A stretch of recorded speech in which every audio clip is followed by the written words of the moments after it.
Nous allons parler de nourriture et plus particulièrement de la mauvaise nourriture, de la malbouffe.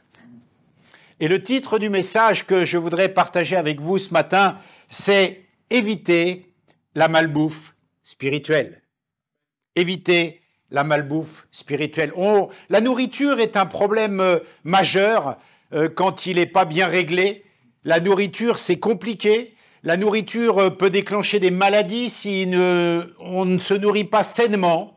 La nourriture, c'est un vrai problème. Quand il faut jeûner, on s'aperçoit que la nourriture, c'est primordial. Quand nous entamons des périodes de jeûne, eh bien, c'est douloureux de ne pas manger. Donc, la nourriture est capitale. La nourriture a son importance et la nourriture est omniprésente aujourd'hui, dans le monde d'aujourd'hui. Et je dirais, bienvenue dans notre monde d'aujourd'hui où règne la malbouffe. Vous êtes d'accord avec ça? Amen. Ce matin, j'aimerais qu'on parle d'un sujet qui va plaire sûrement à tout le monde, la nourriture. Amen. Mais surtout, de la malbouffe et de la malbouffe spirituelle. Ce mot est à la mode, tout le monde sait ce que veut dire malbouffe. Ce mot est très à la mode et on en parle très souvent. Et j'aimerais vous parler d'une maladie que la nourriture crée, à moins d'avoir un problème de naissance. J'aimerais vous parler du diabète. Savez-vous comment vient le diabète? Non? Le diabète, j'ai fait quelques recherches, c'est quand on mange trop de fast-food, avec une nourriture trop riche en graisse et en sucre. Le diabète vient quand on consomme trop de boissons gazeuses industrielles et que tout ça, c'est le produit de l'industrie. Le diabète vient quand nous mangeons sans arrêt dans des snacks où la nourriture est transformée.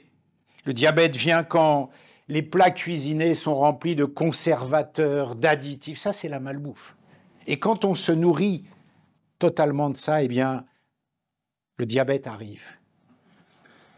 Le diabète, c'est aussi un excès de sucrerie, un excès de gras, un excès de mauvaise nourriture.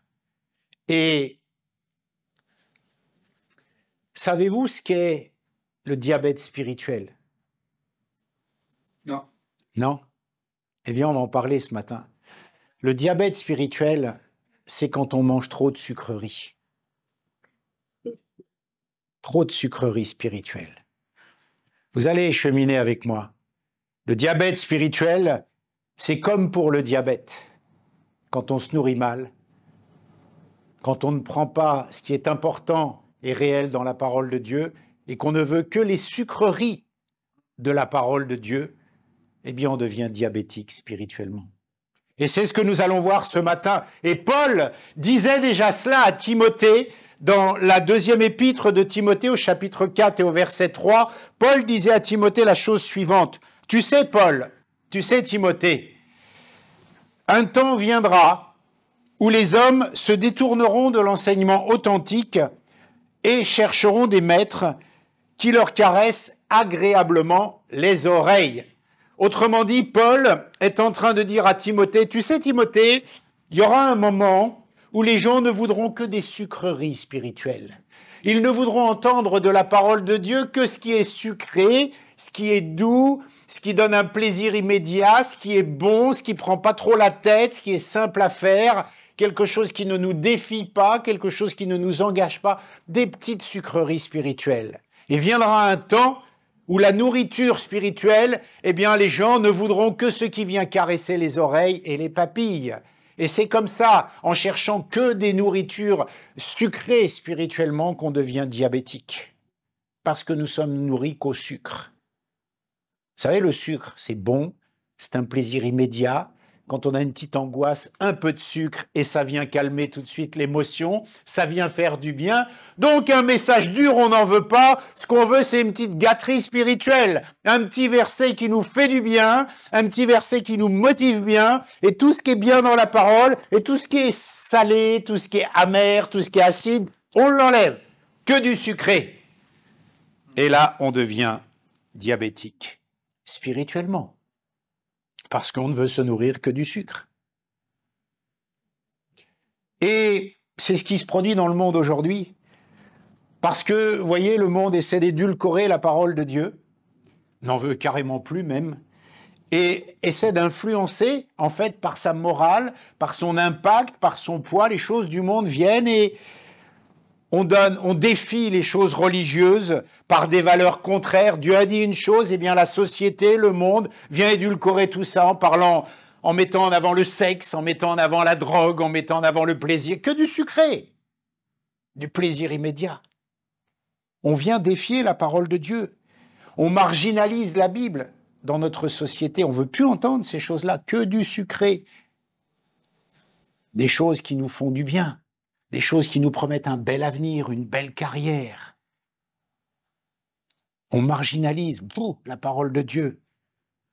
Tout ce qui est religieux, on le met à l'écart. On ne veut plus de crèches dans les écoles, on ne veut plus de crèches dans les villes, tous les héritages judéo-chrétiens. On n'en veut plus de cette morale. On veut du sucré qui nous laisse bien faire ce qu'on veut, qui nous laisse entendre ce qu'on veut entendre, qui nous laisse croire ce que l'on veut croire, qui vient jamais nous contrarier, jamais nous défier. Et cette déviance-là atteint quelquefois notre propre réflexion parce que nous ne voulons plus aligner nos vies sur la parole de Dieu, mais nous voulons que la parole de Dieu s'aligne sur nos vies. C'est plus sympa, il y a moins de défis.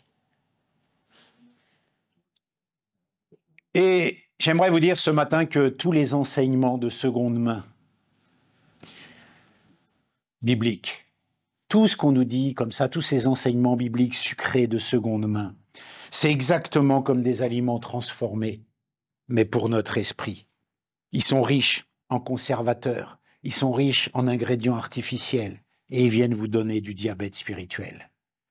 Parce que tous ces enseignements de seconde main, qui ne sont que pour une saveur sucrée, quand je dis saveur sucrée, comprenez, plaisant, pas contrariant, qui vient caresser nos oreilles.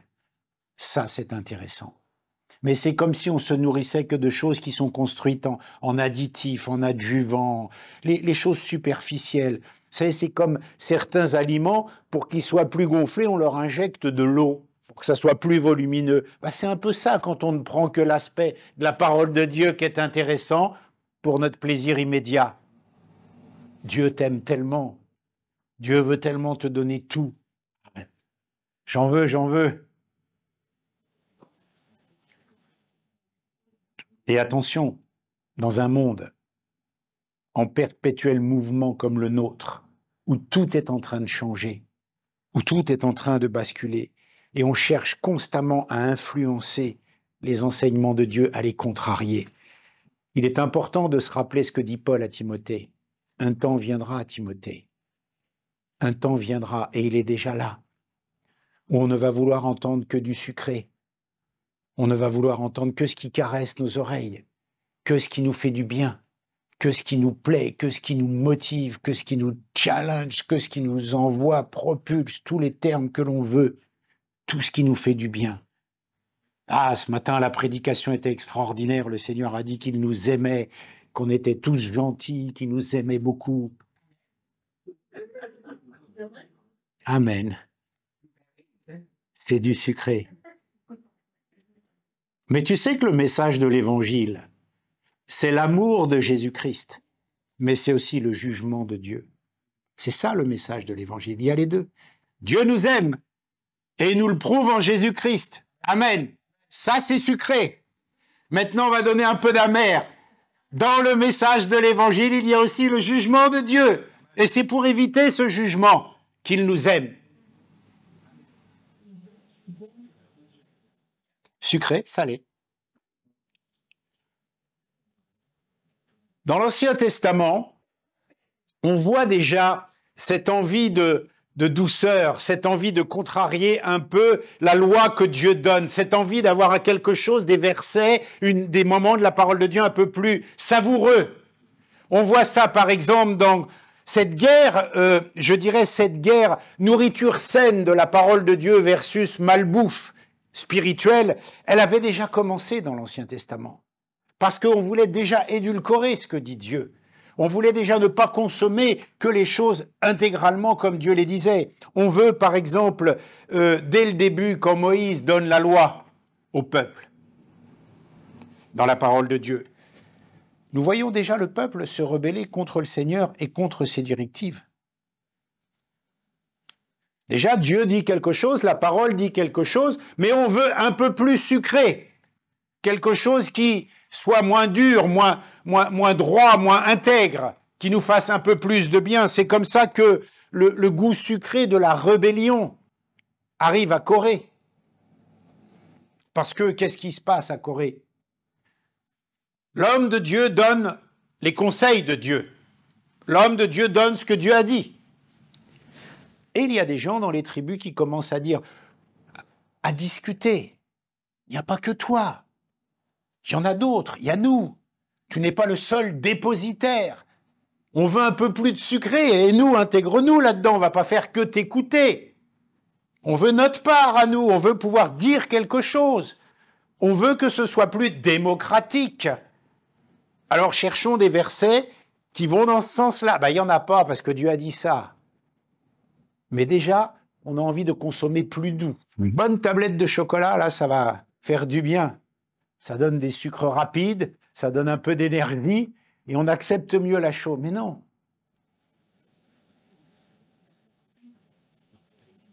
Ce combat-là existe déjà. On commence à consommer ce que j'appellerais par analogie ce matin de la malbouffe spirituelle. Parce qu'on veut se nourrir que du bon côté de la parole de Dieu, que ce qui est agréable et doux pour nos oreilles. Et Paul dit cela à Timothée, mais ça a commencé dans l'Ancien Testament, le goût sucré de la rébellion. C'est tellement doux, c'est tellement sucré de se rebeller. Il y a aussi la soif du pouvoir, la soif de reconnaissance. C'est pas lui le chef, c'est ce qu'ils disent à Moïse. On est là, nous, oh, on existe. Tu vas pas dire que tu détiens tout seul, quand même. Il y a la reconnaissance pour nous.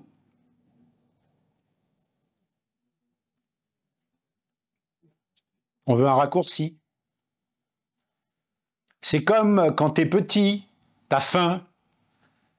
Ta maman vient, elle te dit, je vais te faire un bon plat de haricots verts. Parce que ça, c'est bon pour toi. Imaginons que les haricots verts, c'est comme la parole de Dieu, pleine et entière. C'est bon pour toi, il y a tout ce qu'il faut. Et toi, tu dis, moi, je veux une tranche de jambon avec un gâteau au chocolat, plus un coca. Voyez la malbouffe? Voyez le sucré? On ne prend pas ce qui est bon, mais on prend le raccourci. La parole de Dieu dit quelque chose,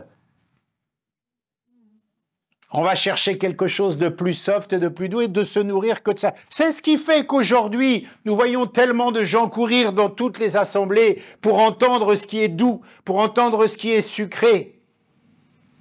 Oui. Et nous voyons tellement de gens déserter les endroits où c'est un peu moins sucré, un peu plus amer, un peu plus droit. Vous voyez ce que je veux dire? On va galoper partout où on nous promet une destinée formidable, merveilleuse. Et puis on va légèrement s'en aller des assemblées qui parlent plus de sanctification, de rigueur, d'intégrité, tous ces trucs un peu dont on ne veut plus entendre parler.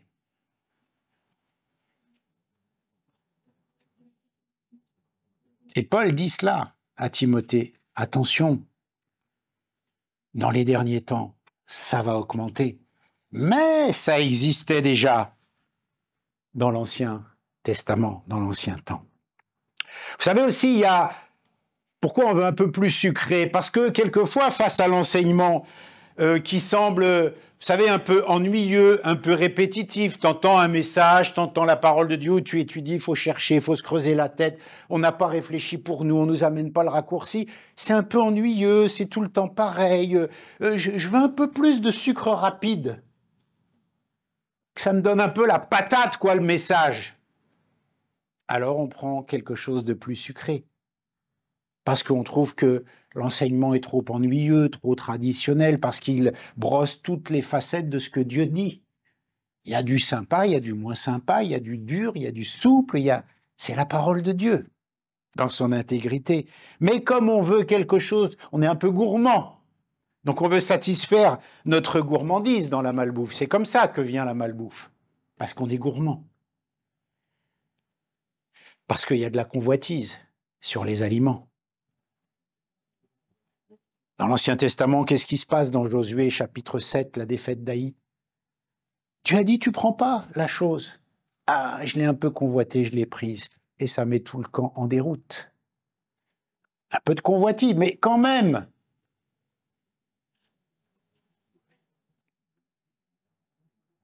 Et on doit tenir compte de cet avertissement de Paul, de voir qu'il était déjà en germe dans l'Ancien Testament, mais qu'il continue de grandir aujourd'hui, qu'il continue de grandir dans notre société, dans le désir qu'on a d'entendre certains messages plus que d'autres, dans le désir qu'on a de choses qui vont tout de suite directement aux émotions, qui vont tout de suite directement au sens, qui vont tout de suite directement parler à cet aspect de notre personnalité. Alors forcément ça, ce sont des sucreries, mais on ne peut pas toujours être nourri de sucreries. Il y a des sucreries, il y a du sucré, bien sûr, mais on ne peut pas toujours être nourri de cela. Autrement, on devient malade.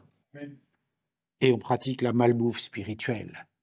Et on devient des diabétiques spirituels, des gens qui ne sont nourris qu'aux versets sucrés de la parole de Dieu. On ne peut pas se nourrir que de ça. Parce que la nourriture est saine, la nourriture est équilibrée. On ne peut pas manger que du rapide. Vous voyez un peu les gens qui mangent tous les jours au McDo, ce que ça peut donner? C'est pas possible. La parole de Dieu, c'est pareil. Il y a tant d'images dans la parole de Dieu qui parlent de nourriture. C'est pour réfléchir. Jésus même dit qu'il est le pain de vie. Quand on prend la Sainte Seine, on prend le repas du Seigneur. Et Paul continue à parler à Timothée au travers des versets qu'il écrit dans la parole de Dieu quand il dit dans Galates au chapitre 5, verset 8, quand il dit à l'église de Galates, eh bien, un peu de levain fait lever toute la pâte. Galates chapitre 5, verset 8. Autrement dit, si tu mets un peu trop de levain dans la parole de Dieu, ça va faire lever toute la pâte. C'est du sucré. Mets un peu trop de sucré, mets un peu trop de douceur, mets un peu trop de plaisir, mets un peu trop de légèreté, et tu vas voir que ça va corrompre. Paul prédit que dans les derniers temps, eh bien,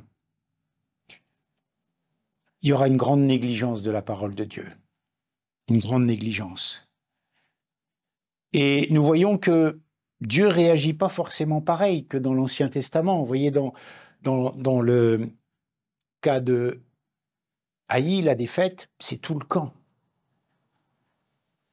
qui a été en défaite.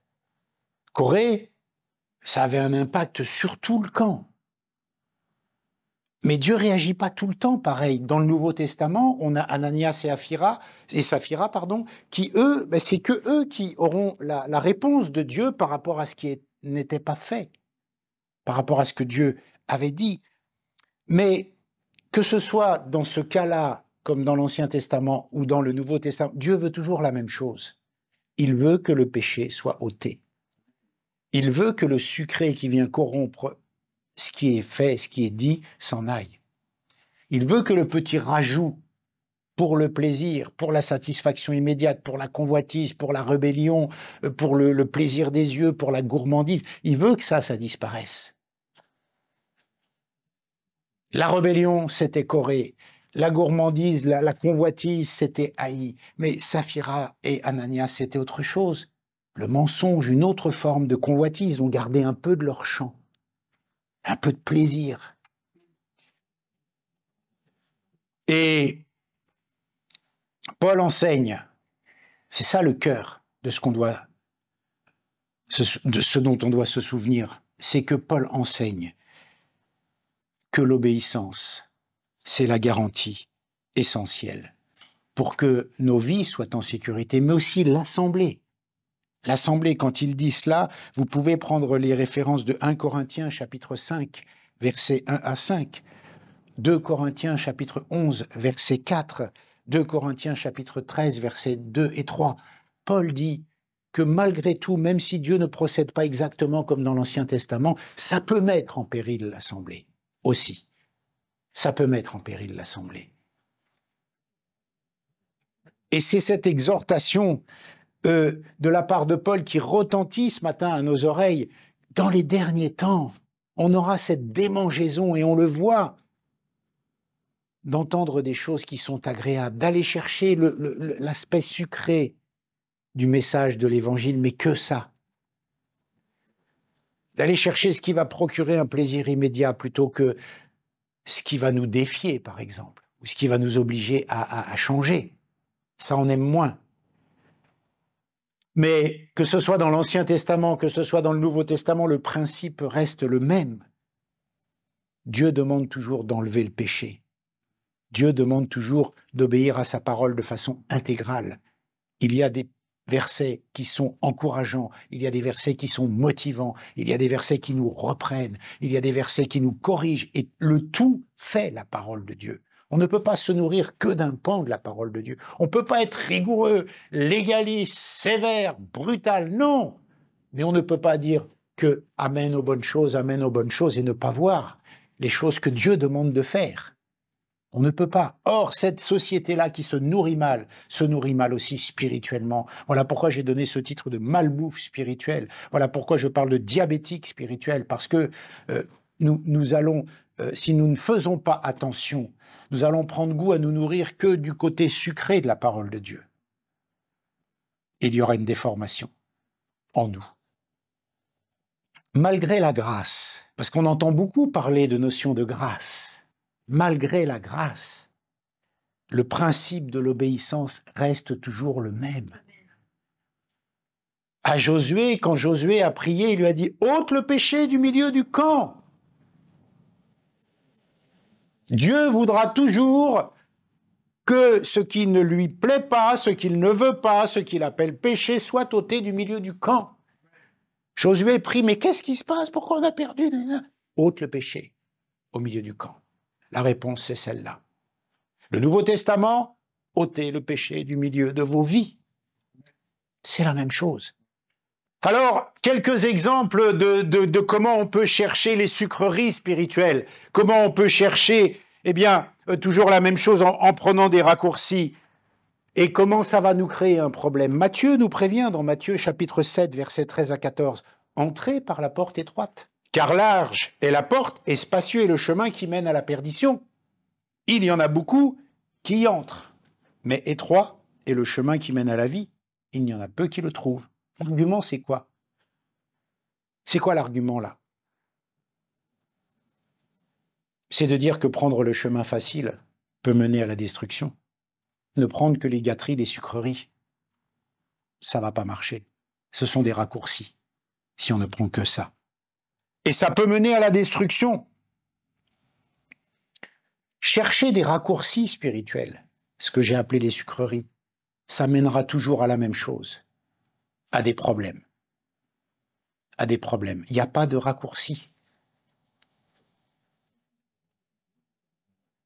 Et la tendance aujourd'hui, avec ce monde qui va vite, c'est de prendre des raccourcis. On veut manger plus vite, micro-ondes. On fait la queue, on veut un coupe-fil pour pas faire la queue. On veut faire ça, on achète en avance pour pas attendre. On veut ça, on le veut tout de suite, on prend un crédit. C'est comme ça. Et la parole de Dieu, c'est pareil. Dans quelle église je vais entendre des choses sympas? C'est là qu'il faut que j'aille. Parce que je veux ma bénédiction tout de suite, sans payer le prix. Mais le prix, il a été payé par Jésus. Mais toi, tu as un prix à payer. C'est de prier, c'est d'obéir, c'est de t'investir, c'est de lire la parole, c'est de faire des efforts, c'est de changer ta vie, c'est de te transformer. Voilà le prix. Non, non, moi, je veux juste la bénédiction, la sucrerie. Mais attention avec ça. Parce que le taux de diabète, il va monter vite. Et quand on a du diabète spirituel, c'est qu'on est malade, spirituellement.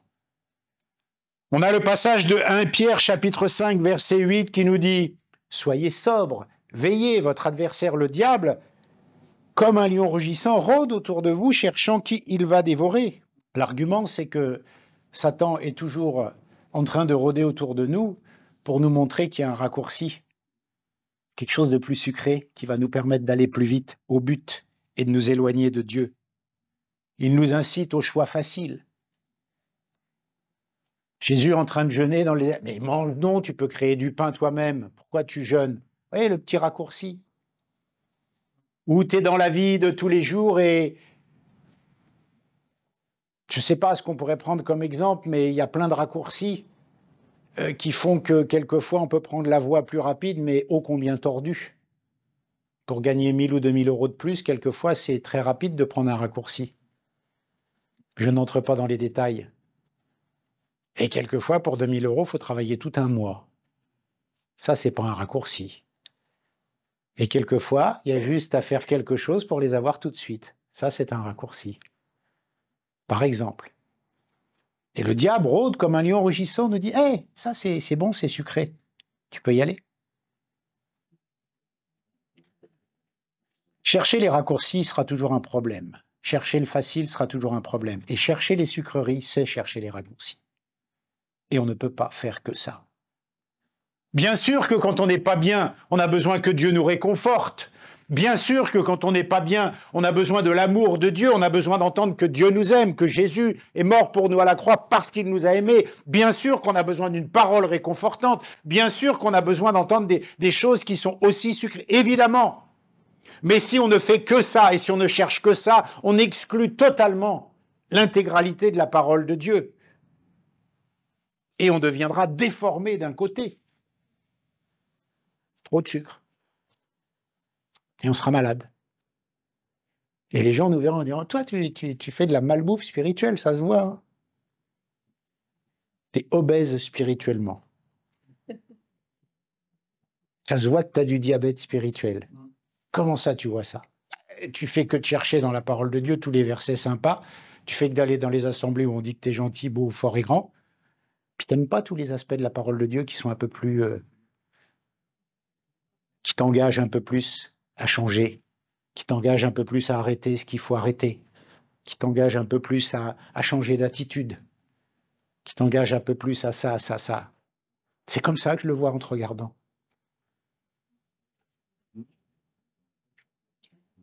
Prophétie, plein de prophéties, plein de prophéties. Tiens, je me lève, qu'est-ce que Dieu dit par prophétie pour moi demain? Et puis par prophétie là, et puis par... Oui, d'accord. Ça, c'est sucré, on va dire. À moins que ce soit une prophétie qui te... Mais généralement, c'est bon. Il va t'arriver ça, tu vas vivre ça, il va se passer ça.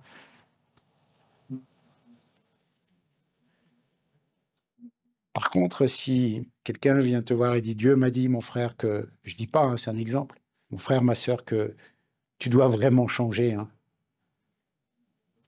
parce que tu as un drôle de sale caractère. Ça, c'est pas possible. C'est pas sucré du tout. On peut pas dire ça. C'est la guerre. J'exagère dans mon exemple, vous m'avez bien compris. Mais on va plutôt chercher la personne ou la parole ou le verset qui nous dit des choses sympas. On sera fragile avec ces versets toujours un peu sucrés. C'est un peu comme cette parole que Dieu dit à Jérémie ici. Si quand tu marches avec les piétons, tu es déjà fatigué, qu'est-ce que tu vas faire à courir avec les chevaux quand ça va se corser? Comment tu vas tenir? Si dans ton magasin, tu n'as que des versets sucrés, comment tu vas tenir?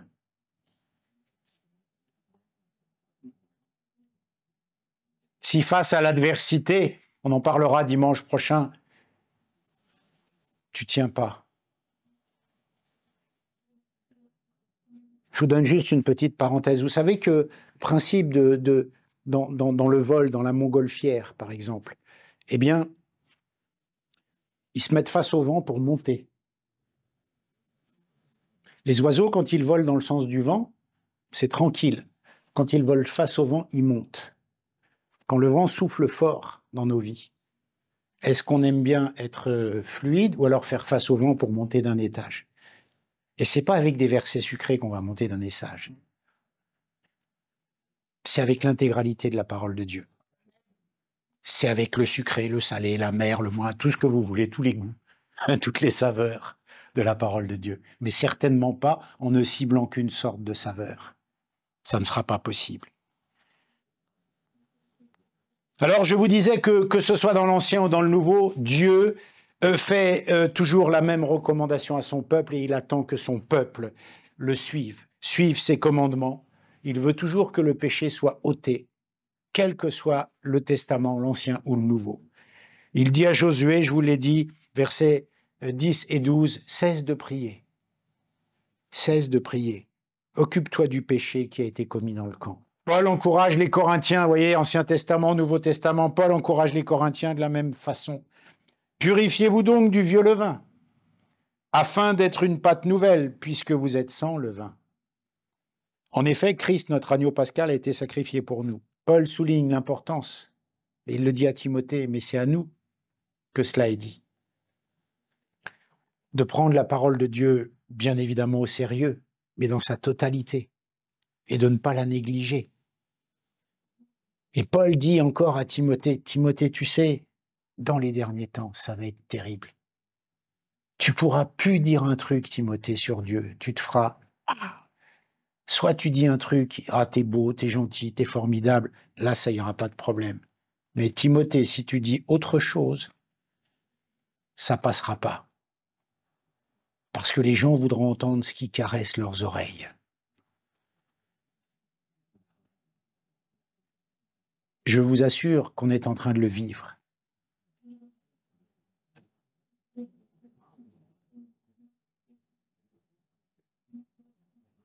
Il y a aussi des choses qui se construisent dans la vie, dans le dur, dans le difficile, dans le compliqué, dans le pas agréable. Et Dieu est toujours là.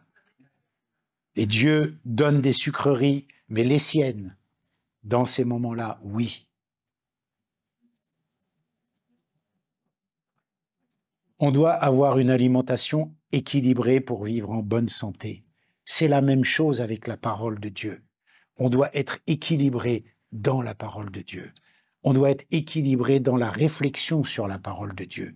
On doit être équilibré dans toutes les saveurs, puisqu'on parle nourriture, de la parole de Dieu. Il y a la parole de Dieu qui, à un moment, est sucrée, oui. Il y a un moment, c'est amer, parce que c'est comme ça. Il y a un moment, c'est doux. Il y a un moment, c'est beaucoup plus piquant. Ce sont les saveurs que Dieu a mises dans sa parole. Et on ne peut pas dire « Ah, moi, j'aime pas le salé, je prends que le sucré. » Non, c'est la parole. C'est la parole. Et même si les gens, si la tendance des gens, et même dans le monde des croyants, je pense, et le but, c'est pas de généraliser, bien évidemment, mais la tendance, c'est d'ignorer les enseignements difficiles ou inconfortables de l'Écriture et de prendre plutôt les choses qui sont plus faciles à suivre. Par exemple, quand la parole de Dieu parle je prends un exemple, l'homme, la femme, les mariages. Certains vont préférer ignorer ce que Dieu dit sur ces sujets-là pour prendre des choses qui sont plus faciles selon leur foi et s'accommoder, en demandant à la parole de Dieu de s'aligner sur leur vie, sur leurs souhaits, sur leurs désirs, plutôt que d'aligner leur vie sur la parole de Dieu. Ce qui fait que les sujets de société, on dira « Dieu sait ». Bah, Dieu a dit, on sait qu'il sait, mais c'est surtout qu'est-ce qu'il a dit. Et on va choisir de prendre une position autre. Certaines personnes peuvent interpréter les enseignements de l'Écriture de manière à justifier leur propre opinion, plutôt que de les considérer comme des directives à suivre. Vous voyez, Dieu dit quelque chose, bon, c'est pas exactement comme ça que Dieu l'a dit, il faut pas faire comme ça, je préfère la jouer comme ça, moi. C'est plus sucré. Et Paul redit, Timothée, écoute bien ce que je te dis, hein, à la fin des temps. Certaines personnes peuvent éviter de même d'entendre ou d'écouter, de tenir compte de certains sermons sur des enseignements qui les défient, qui les obligent à faire des choses. Ils ne veulent pas écouter ça. Ils préfèrent plutôt se concentrer sur des aspects plus confortables de la foi. Et c'est ça, être diabétique spirituel. C'est préférer se concentrer sur les aspects plus confortables de la foi et ne pas prendre. Comme un excès de sucre va créer du diabète, un excès de ce genre de comportement va créer un déséquilibre. Et notre corps nous enseigne que plus il est mal nourri, plus il devient malade. Et la parole de Dieu nous enseigne que la parole de Dieu est une nourriture. Donc si nous ne prenons pas cette nourriture conformément à ce que dit la parole, nous allons devenir malades spirituellement. Et une des maladies, il y en a plein des maladies spirituelles, mais une des maladies dont je voulais parler ce matin, c'est le diabète spirituel. À force de consommer du sucré, du léger, du light, du bio, du transformé, du changé, des enseignements de seconde main, du restructuré. T'as le bon plat au verre et puis tu as le gâteau au chocolat. Je saute sur le gâteau parce que le gâteau, lui, va me donner de l'énergie, il va me donner tout ça. Mais c'est pareil pour le choix des messages, pour le choix des comportements, pour les choix d'interprétation de la parole de Dieu. La parole de Dieu est là aussi pour nous défier. C'est des défis qui nous sont lancés, auxquels on doit répondre. Des défis de changement, des défis d'accepter des choses qu'on ne peut pas comprendre, qu'on ne peut pas accepter, qu'on ne peut pas entendre. Ce sont des défis. Elle nous challenge, la parole de Dieu. Alors, en conclusion, je dirais que le sucre, c'est bien, hein, c'est pas mauvais non plus, mais attention au diabète spirituel. Attention au diabète spirituel. Attention à la malbouffe chrétienne. Ça existe aussi. C'est une image, pardonnez-moi. Paul, au travers de ses enseignements, souligne la nécessité de s'en tenir à l'enseignement authentique que Dieu a donné. L'enseignement authentique que Dieu a donné. Et comme je disais tout à l'heure, parce que l'évangile, finalement, c'est quoi? C'est l'amour de Jésus-Christ pour l'humanité. C'est le don gratuit de Jésus pour l'humanité. C'est le sacrifice de Jésus à la croix, mais c'est aussi le jugement de Dieu. Et si on ne prend que le sacrifice, et si on oblitère le jugement de Dieu, il n'y aura pas l'équilibre. Dieu a tant aimé le monde qu'il a donné son Fils unique, Jésus-Christ, afin que quiconque croit en lui, la suite c'est ne périsse point. Donc à un moment, peut-être ça va périr. Si je prends ce verset qui est un des plus grands versets d'amour de Dieu, Dieu a tant aimé le monde. Ok, ça c'est du bon sucré, merci Seigneur. Qu'il a donné son Fils Jésus-Christ. Ah, ça c'est super bon. Afin que quiconque croit en lui ne périsse point. Là c'est amer là. Là c'est pas la même saveur qu'au début. Ça veut dire que si je fais pas ça, il se passe ça. En gros, hein. Donc, sucré, salé, ça marche en même temps. Et on ne peut pas dire Jésus-Christ est mort pour moi à la croix de Golgotha et tous mes péchés sont pardonnés, c'est la grâce, et prendre tout l'aspect gracieux, je dirais, et oublier toute la partie ne périsse pas. Je vous laisse sur cette réflexion. Il y a des aspects confortables, des versets confortables, et il y a des versets qui défient. Il y a les deux. Et la malbouffe spirituelle peut avoir des conséquences dévastatrices. On doit y veiller. On doit faire attention, on doit veiller sur notre vie spirituelle. C'est pourquoi il est important de faire un choix conscient pour nourrir notre esprit avec la nourriture de la parole de Dieu, mais dans son intégralité. Dans son intégralité. Et de ne pas vouloir consommer, comme on le fait dans notre alimentation aujourd'hui, que certains aliments et d'en oublier d'autres. Et généralement, ce sont ceux qui sont les meilleurs pour notre santé que l'on consomme le moins. Prenons les brocolis, c'est super bon. Il paraît qui va manger des brocolis à côté d'un poulet frites au KFC?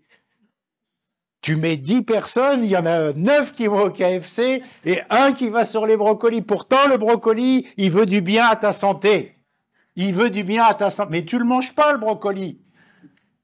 Un bon verre d'eau des montagnes des Vosges qui est bon, il y a du calcium, il y a du sodium. Et puis un coca. Tu en as 8 sur 10 qui se jettent sur le coca.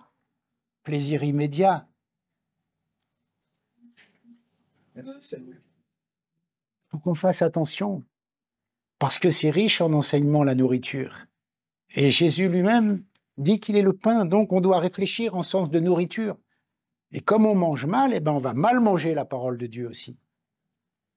Et on aura des maladies. Vous savez que j'avais un pasteur qui disait une fois cette expression, je ne sais pas où il l'a sorti, mais il disait « on creuse sa tombe avec ses dents ». C'est-à-dire on creuse sa tombe avec ce qu'on mange.